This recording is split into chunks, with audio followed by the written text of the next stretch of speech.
Alcohol's a dangerous one. Really? It's a little poison. A little poison every time, but it's fun.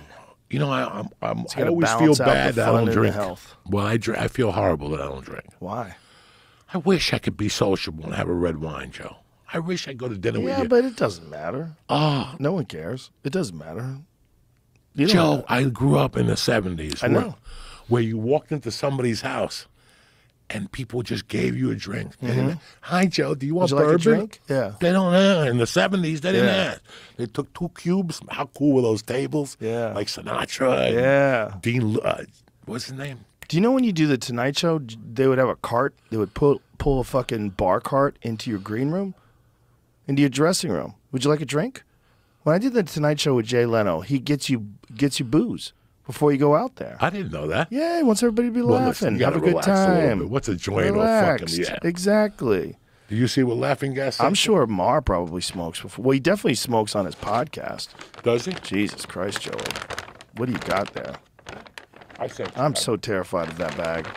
Bring it to the green room. Bill Maher. Okay. I brought Keep it in all there. This shit. And you got your own bag with the Joe Rogan experience on it. Thank you. A beautiful leather bag. I got you some fucking... I'm so excited to show you this club. Bro, I've heard fucking... I have people that are non-comics hit me up. Non-comics. This is just a lot of noise on the microphones. I know, I'm trying to figure out what to get to smoke next, bro. Let's just... Look at this, I got bags everywhere. Come on, we're good. What the fuck? I need another joint. Here. Oh, no, we got a fucking chocolate mushroom bar. Laughing Gas got it all, Uncle Papa. They're going to open up an AC. They got to fix the laws in Texas. Basically, marijuana is decriminalized in the city of Austin, but the fucking law is dumb. And these people don't realize it's dumb because they've got it connected to leftists and hippies. It's about freedom. There's a lot of ranchers and farmers that like to smoke weed. It's great. Weed's great. It makes you love your children more. It makes you stare at the stars. It makes food taste better. It makes sex feel better. You fucking idiots that are making it illegal are ruining the world. And they say that it's going to ruin people? Yeah. It's going to ruin people just like cheeseburgers are going to ruin people and gambling is going to ruin people and alcohol is going to ruin people. All those things that are legal and should be legal. Because you got to give people the opportunity to fuck up their own life. You should work on counseling. You should give people advice. You should give people some sort of resources where they could get out of any sort of hole they're in, whatever addiction they might have. But you got to leave people the fuck alone. That's what this country's founded on. This country's founded on freedom.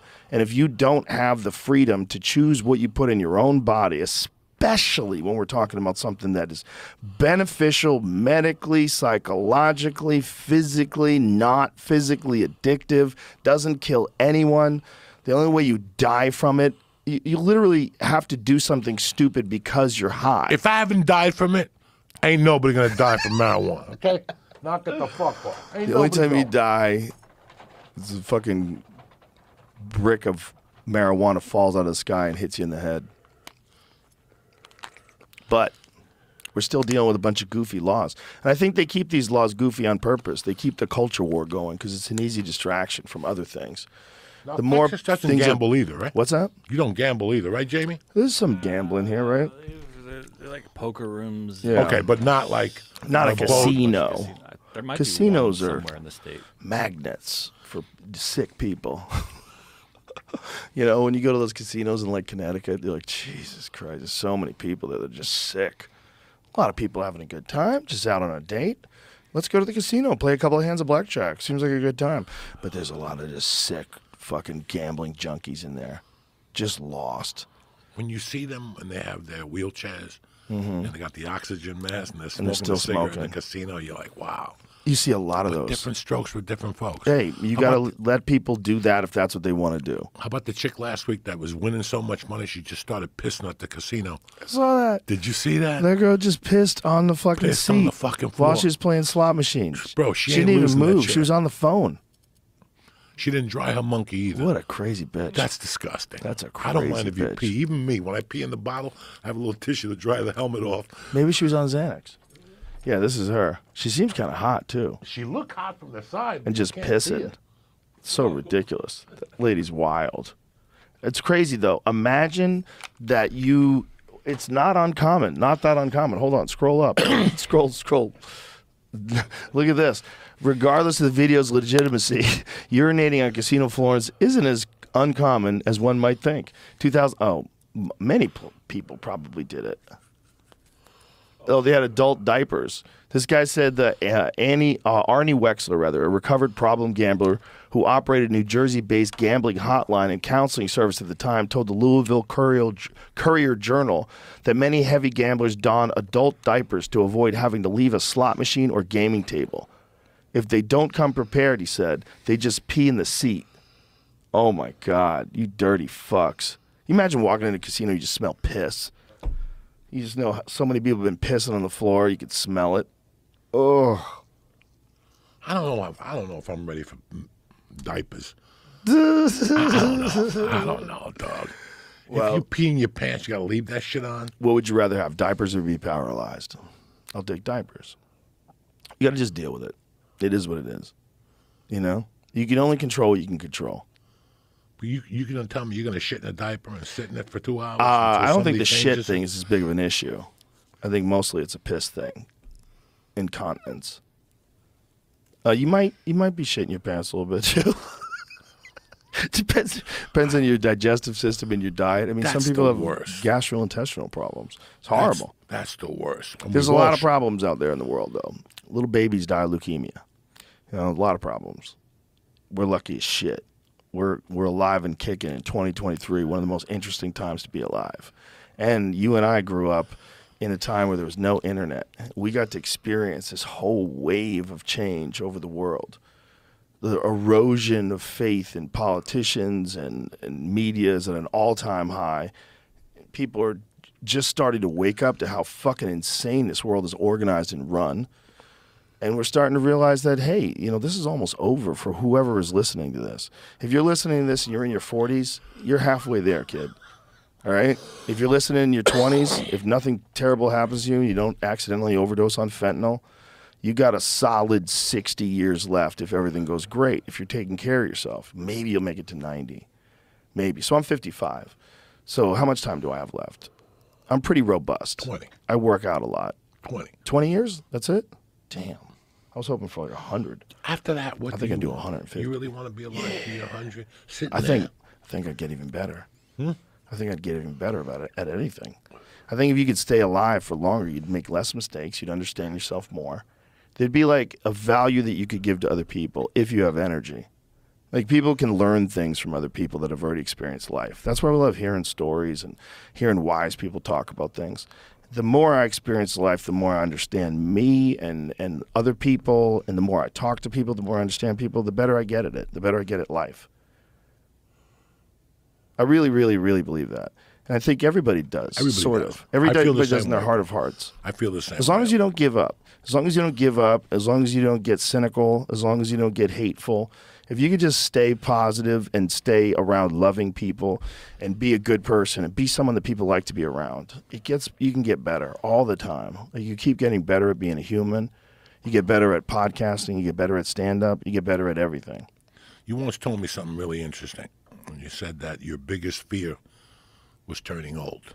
You wanted to be in good shape when you were older, you know. And my biggest fear all these years, honest to God, was not dying or anything. It was not being, I hate to say this to you, and you're going to understand what I'm saying right off the bat. People at home might not. I didn't want to become one of the comics at the store when we got there. I know what you mean. I'd rather shoot myself. I didn't want to call you when I was 60 and go, dog, I'm taking this cruise. I need to come on the podcast to change my life, as we both heard from people. Yeah. I did not want to be one of those guys, and that is what I'm proudest of the most. I'm proud that I put a book together. I'm very proud that I found alternatives, that I didn't have to keep bothering people at clubs to put me on. Yeah. And, you know, well, Joe Rogan sucks. Mitzi Shore never gave me the love I needed. I blew off Kennison. I don't want to hear that shit. Yeah, but those guys, they're always going to exist. You know, they're a lesson for you. This is a path that you could go down. You see that path and you know it's negative. Where we got very lucky, Joey, is that we both experienced, like you did movies, The Longest Yard. We did a bunch of stuff. Different things, yeah. We did a bunch of stuff, but then the internet came along right when we were like fully developed, like real comics. We were real headliners. And then when everybody transitioned into podcasting and everybody transitioned into like YouTube became like the best platform for putting out a comedy special. And we all learned who's the great comics from listening to each other. You know, people would talk about, have you seen Shane Gillis? Holy shit. Mark Norman, oh my God, that guy's funny. And then everybody here, and then it becomes this organic network. But it all happened. We got so fortunate that we caught that wave every step of the way at the right time. We rode every wave in, every step of the way. Take the mainstream stuff to use it to transition into putting your stuff online. You realize online is the real mainstream. Everybody's addicted to their goddamn phone. Everybody's on social media. Everybody's watching YouTube. Everybody's listening to podcasts. There's just, we caught that wave every step of the way. And that's the same thing with this club. Joey, when this I was not going to open up a fucking club. What did I always tell you guys? I said, be nice to club owners. You don't want to be one of them. We need those freaks. We need these crazy people that are willing to deal with stand-up comedians every week and hoping that they don't have a fucking overdose after the Friday night show and hoping that they show up for radio at 6 o'clock in the morning to promote the gig. Those people are crazy. We know them. We are them. We're all crazy. Anybody who wants to do stand-up comedy is out of their fucking mind. You don't want to be a club owner. So I was always like, be nice to those people. I want them to be my friends. These are people I work with. I want to look forward to seeing them and hugging them. I don't want to think this guy's fucking me out of money. This guy, my bonuses are short, or all that. I don't want to be involved in any of that. I just want to give everybody a hug, say hi to the waitstaff. What's up? What's up? I want it to be nice, positive experience. You don't want to be a fucking club owner. Now I'm a club owner. And it came about during the pandemic. It was this wild series of opportunities. First of all, COVID, me looking at all the chaos in LA going, this ain't getting better. We're getting the fuck out. I had liberal friends calling to borrow guns. Like, what? You can't borrow a gun. Jesus fucking Christ. There was lines around the gun stores. You remember the lines at the gun stores? Joey, I was driving through, I think it was Burbank. Burbank. There was a line. Both of them. On the by Alberto Crane for School. people looking to buy guns. They didn't have enough guns to sell people. So I was like, I'm getting the fuck out of here. And when I got to LA, or got to Austin rather, I was like, shit, I need a club. There's no clubs here. We were working out at the Vulcan, which was nice, but it wasn't set up as a community. It wasn't set up that was like, where we could all be together and hang like we did at the store. I was like, Jesus, that's so important for the culture of stand-up. It's so important for the comics to have a sense of community. So I was like, all right, I got to open up a fucking club. And at the same time, everybody had been fired from the Comedy Store. The Comedy Store was shut down. Everybody was unemployed. So I got all the best people from the store to come here.